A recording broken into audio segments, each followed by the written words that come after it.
In 100 years from now, who will we be?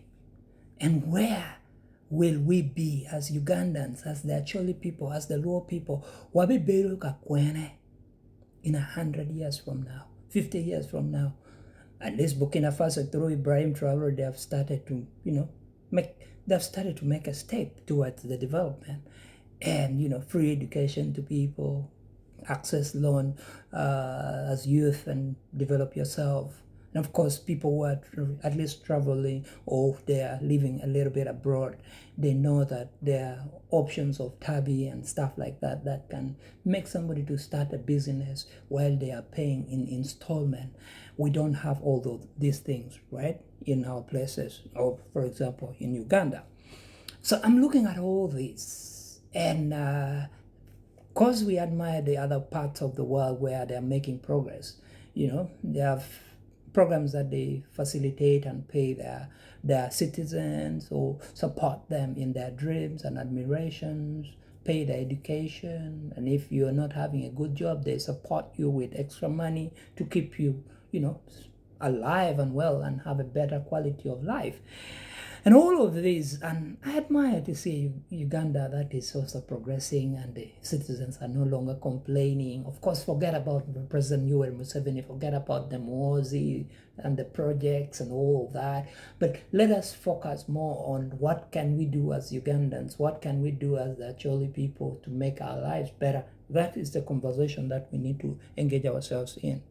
And if we're talking about things that is going to elevate all of our lives to a better level, that is what I want to engage in. Because it's the rising tides that elevates all the ship. If you're doing well in Western Uganda, you're doing well in Eastern Uganda, you're doing well in Northern Uganda, and you're doing well in Central Uganda, we are all making that difference and we are all elevating lives. Because in any part of Uganda and any part of Africa, we all one people. If it's not because of these unnecessary borders that were drawn not by us and were, not drawn in our favor, but we continue to see them and we still have them to divide us as South Sudanese, as Ugandans, as, Kenyans and all of these, they are all a waste. We need to focus more on how we can develop ourselves together, because together we are stronger. Because you have to see that that block, that is the EU, you can transport your goods and services across all of these borders without any unnecessary tariffs, without any unnecessary delays. That is part of development.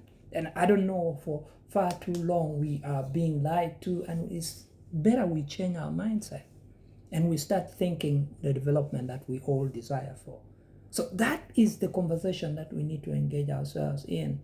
And I don't want to be on the sideline just, lamenting and all of that, but what can we do together? Where we can advise, we can advise.